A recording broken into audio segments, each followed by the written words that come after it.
CPIM ni bedek bupra motha khet mojor union ni deputation pandawo samung sidra tangnai rong ni joprok bung obahai sago duko mangkha khet mojor union khorokdok adong rok logi logi no rohor jakha borokno telemura bokaksa sakham nogo aboni yagolo rohor jakha borokno agotla jibi sakham nogo patimung sangrong saldiporo telemura thanani gilatoli palpara amsayo सांग्रं सालो high panchayat तांगनगो deputation रना थाङै सामु सिदा तांगनै रगबाय सफ्रब जाखा खेत मजुर union नि आदं रक सामु सिदा तांगनै रं सफ्रब मावो सागो दुखु मानखा खेत मजुर इउनियन खरक दग आदं रक लगी लगी नो रहर जाखा बरग तेलामुरा बखासे साखाम नगो अबनि यागलो रहर जाखा बरगनो आगरतला जिबि साखाम नगो कक्तु मावो साइमान जाखा सांग्रं सालदि पर काइबा सामुनो तुयै CPIM नि बेदक बुप्रा मथा खेत मजुर इउनियन नि साक्थर मुंबाय तेलामुरा नि गिलातुल ग्राम पन्चायत तांगनगो डेपुटेशन रना नि दंमाने अबनि बागै डेपुटेशन रनानि सिगां गिलातलिनि सिमि पालपारा आमसाय बुखाक मिसिल खालायै फायै दंमानि खेत मजुर इउनियननि आदं रक अबहाय जरानो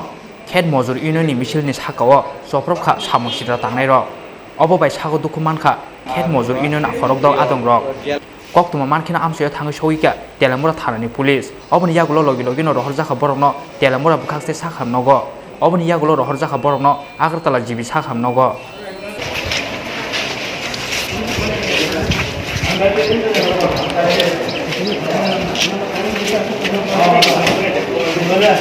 প্রথম বিষয়টা হচ্ছে খেত মজুর ইউনিয়ন বিলাতলী অঞ্চল কমিটির আহ্বানে মানুষ জনজীবনের গুরুত্বপূর্ণ 5 দফা দাবিতে পঞ্চায়েতের ডেপুটেশন আছে। এটাকে কেন্দ্র করে ওই এলাকায় আমরা পালপাড়া একটা জায়গা আছে, এখানে আমরা জড়ো হই সবাই, প্রায় শতাধিক মানুষ আমরা মিছিল করে পঞ্চায়েত অফিসের দিকে যাই। কিন্তু বিলাতলী সেক্টর অফিস এগ্রি সেক্টর অফিসের সামনে আমরা যখন যাই তখন কল্যাণপুর থানার পুলিশ আমাদের আটকায় এবং সেখানে বলে যে আপনাদের পারমিশন আছে কিনা। কিন্তু এখানে আমরা যেটা লক্ষ্য করলাম 10-15টা বাইক বিজেপি তারা মিছিল করে বিশ্রী অসহায় ব্যবসায় গালাগালি করে তারা দেখতে যাওয়া আসা করতেছে, তাদের কিন্তু আটকায় নেয়, তাদেরকে বাধাও দেয় না। কিন্তু আমাদের শান্তিপূর্ণ মিছিল যেটা কোভিড আইন মান্যতা দিয়েই আমরা মিছিলটা করছিলাম এবং দাবিগুলির মধ্যে আসলে রেখায় কাজ দেওয়া, 200 দিনের কাজ দেওয়া, 600 টাকা মজুরি দেওয়া, এইরকম গুরুত্বপূর্ণ দাবি। এবং এই পরিস্থিতিতে আমরা চাইছি যে কোভিড মহামারীতে যে লোকগুলো আয় কর দেন না এরকম পরিবারকে 7,500 করে প্রতি মাসে দেওয়ার জন্য এরকম 5 দফা দাবি। তো আমাদের মিছিল এগ্রি সেক্টর অফিসের সামনে যাওয়ার সঙ্গে সঙ্গে বিজেপির দুর্বৃত্তরা বাইক বাহিনী বিভিন্ন জায়গা থেকে জড়ো হয়ে আমাদের আটকায়, কিন্তু পুলিশ তাদেরকে সহায়তা করে অতর্কিত আমাদের উপর হামলা তারা সংগঠিত করে। এখন পর্যন্ত আমি এখন পর্যন্ত 3 জন কমরেড আমরা একসঙ্গে আক্রান্ত হই। সুকুমার দাস, তার নামটা কি, হরিপদ সরকার, আমি অজয় ঘোষ, আমরা 3 জন আক্রান্ত হই। তো আমরা এখন হাসপাতালে আছি। কিন্তু এখানে নেতৃত্ব দিয়েছিল বিজেপির হৃদয় বল, অরুণ দাস, নিশি পাল, এই দুর্বৃত্তরা এই ঘটনা তারা সংগঠিত করছে, তাদের নেতৃত্ব।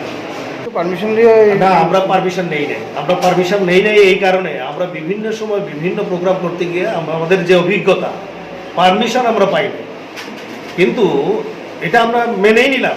কিন্তু বিজেপির তারা যখন এভাবে বাইক দিয়ে যখন মিছিল করে তাদের ক্ষেত্রে পারমিশনের প্রয়োজন হয় না। তারা চিৎকার চেঁচামেচি, অশ্রাব্য ভাষায় গালাগালি, এগুলির জন্য তাদেরকে আটকাছে না। তাদের ক্ষেত্রেও কোনো জায়গায় পারমিশনের প্রশ্ন ওঠে না। যে যখন আপনাদের উপর হামলা করছিল তখন কি পুলিশ সামনে আসে? সামনেই ছিল। পুলিশ কোনো বাধা টাধা কিছু? বাধা কি, ওই আমাদের আটকাইতেছে, তারা কিন্তু আগে আমাদের উপর আক্রমণটা করছে। এই হচ্ছে ঘটনা। কতজন এখন পর্যন্ত আহত হয়েছে? এখন পর্যন্ত আমার কাছে খবর 4 জন। হ্যালো, পুলিশ আমাদের আটকাইতেছে। 2 জন পুলিশ, কল্যাণপুর থানার একজন SI আর একজন পুলিশ আমরা আটকাইতেছে বারে বারে। আমাদের সঙ্গে ওনাদের কথাবার্তা হইতেছে, ওনাদের সঙ্গে আমরা কথাবার্তা কইতে গিয়ে যেটা হচ্ছে যে আমরা এই সময়ের মধ্যে কোভিড আইন মাইন নাই, সেখানে যা যা করণীয় আমরা শারীরিক দূরত্ব বজায় রেখেই কাজগুলি করতেছি। কিন্তু তারা যা মিছিল করে আইতেছে, তারা এই যে বিজেপির দুর্বৃত্তরা যারা বাইক বাহিনী মিছিল করেছে, তাদের ক্ষেত্রে কোনো রকম বাধা নাই। কি দিয়ে আপনার উপর হামলা করছে? লাঠি সোটা তারা নিয়ে আইছে, রড, মোটা মোটা লাঠি সোটা নিয়ে আইছে। এই 4 জনের মধ্যে আপনারা হসপিটালে 3 জন, আরেকজন কোথায়? আরেকজন নিয়ে আইতেছে।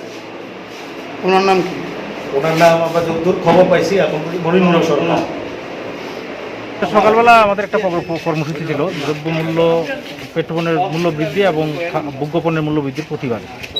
এই কর্মসূচি করার জন্য আমাদের জিলাতলি পালপাড়াতে আমাদের বামফ্রন্টের আহ্বানে এখানে সবাই দাঁড়াইছে সোশ্যাল ডিস্টেন্স কোভিড বিধি মান্যা কর্মসূচিটা করে। এমন সময় বিজেপি দুর্বৃত্ত বাহিনী তারা আক্রমণ করে আমাদের তারা যখন ব্যাক করে বাড়ি যেতেছে বিভিন্ন রাস্তায় আক্রমণ করে এখন পর্যন্ত 6 জনরে তারা গুরুতর আহত। ইতিমধ্যেই 3 জন জীবিত রেফার হয়েছে। তবে এখানে এই অরাজকতা বা এই সন্ত্রাস নিশ্চয়ই এটা তাদের আতঙ্কের কারণ। আতঙ্ক থেকে তারা এই সমস্ত করতেছে, কিন্তু মানুষ এগুলি পছন্দ করতেছে। আচ্ছা 6 জনের বাকি 3 জন কই আছে? বাকি 3 জন পুলিশ নিয়ে আইতেছে, পুলিশ তৈরি করতেছে, তৈরি নিয়ে আইতেছে তারা।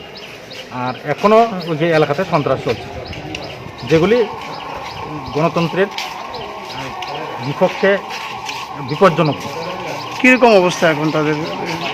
তাদের অবস্থা ভালো না, যারা আক্রান্ত হয়েছে তাদের ওখানে ডাক্তার দেখে তো রেফার করেছে জীবিতে, বাকিটা ডাক্তাররা কইতে পারবে কী অবস্থায় আছে। আচ্ছা আপনার নাম আর ডেজিগনেশনটা? হ্যাঁ, আপনার নাম আর ডেজিগনেশন? আমার নাম সুভাষ নাথ, আমি পার্টি কয় জেলা সম্পাদক মন্ডলীর সদস্য। সাগদুখু মানের রংখা খেত মজুর ইউনিয়ননি খোয়াই জিলানি তাংফাং অজয় ঘোষ, খেত মজুর ইউনিয়ননি আদং হরিপেট সরকার, মনীন্দ্র সরকার তে সুকুমার দাস খবই খেত মজুর ইউনিয়ননি খরকদক আদং রক। পার্টি মুনি কক্তম মানখিনো সাগদুখু মানের রং নাইনানি ফাইকা কল্যাণপুর আমসাইনি কসাম এমএলএ মনীন্দ্র চন্দ্র দাস, আমসাইনি কসাম সিপিআইএম আদং অকরা সুভাষ নাথ খবই কুবুনি সিপিআইএম আদং রক। আজকে খোয়াই জেলার গিলাতলি গ্রামে বামফ্রন্টের ডাকে একটা মিছিল ছিল, যে মিছিল 11টা থেকে 11:30 তারা ওই গ্রামের জমায়েত হয়ে পালপাড়াতে তারা বাজার পরিক্রমা পালন করাচ্ছে। এটা সারা রাজ্যেই হচ্ছে, সারা দেশেই বামফ্রন্টের এই কর্মসূচি বামপন্থী দলগুলো। ওইখানে পুলিশও ছিল, পুলিশের সামনে তারা ওদেরকে দেখিয়ে আমাদের নেতৃত্ব কর্মীদের উপর আক্রমণ করে, তাতে এখন পর্যন্ত 6 জন আহত হন, 3 জনকে জিবি হাসপাতালে আনছেন। তার মধ্যে আমাদের খেতমজুর ইউনিয়ন বিভাগীয় সভাপতি অজয় ঘোষ আছেন, আরও 3 জন এখানে আছেন, আরও বাকিরা তেলিয়াপাড়া হসপিটালে চিকিৎসাধীন। এর পরবর্তীতে ওই এলাকার যে বিধায়ক তার নেতৃত্বে কল্যাণপুর থেকে আরও লোককে জমায়েত করে গিয়ে ওই এলাকার এখন পর্যন্ত যা খবর যে 20টি বাড়িতে ভাঙচুর করে এবং সবটাই প্রায় প্রশাসন পুলিশ তাদের সামনে। তবে কিন্তু মানুষ প্রতিরোধে নেমে এসেছেন, প্রতিরোধ করে তারা আছেন। প্রতিরোধ না করলে হয়তো আরও বড় ঘটনা ঘটতে পারত, এবং পুলিশকে সামনে রেখে তারা পরে আক্রমণটি করে। এই জায়গায় দাঁড়িয়ে আমরা বলবো যে মানুষ এগিয়ে আসছেন, মানুষ প্রতিরোধ প্রতিবাদে সামিল হচ্ছেন। সেই জায়গাতে এইভাবে আক্রমণ করে বামফ্রন্ট সিপিআইএম তাদেরকে আটকানো যাবে না। তাই সেইভাবে আমি হাসপাতালে এখানে আমাদের নেতৃত্ব যারা আছেন তাদেরকে দেখতে এসেছি, এবং আমরা বলবো তারা আবার ফিরে যাবেন এবং সেখানে আবার মানুষকে আমরা সংগঠিত করে এর বিরুদ্ধে প্রতিবাদ সংগঠিত করব। থামার কোনো জায়গা নেই। বিজেপি বুঝতে পেরেছেন যে মানুষ যেভাবে রাস্তায় নামছেন তাতে তারা আতঙ্কে তো হয়েই বিভিন্ন জায়গা থেকে এই সমাজ বিরোধীদের জোগাড় করে প্রশাসনকে পাশে নিয়ে গিয়ে এই আক্রমণ করছে। কিন্তু এটাও আর বেশি দিন চলবে না, চলতে পারে না। তাই আমি এই আক্রমণের ধিক্কার জানাই এবং পুলিশ প্রশাসনকে বলবো অবিলম্বে যারা এরকম গুরুতর আহত হয়েছে তাদের যারা আক্রমণকারী তাদের বিরুদ্ধে প্রয়োজনীয় শাস্তিমূলক ব্যবস্থা গ্রহণ করার জন্য তারা দায়িত্ব নেবেন। শান্তি বজায় রাখার জন্য আমরা সব জায়গায় বলছি, কিন্তু শান্তি তো একতরফা হয় না। যাতে আবার ফার্দার কোনো ঘটনা ঘটাতে না পারে তার জন্য প্রশাসন দায়িত্ব নেবেন, এটি আমরা আশা করি। তেলামুরানি সিমি হিরন মনি ককথম চিনি খরাং।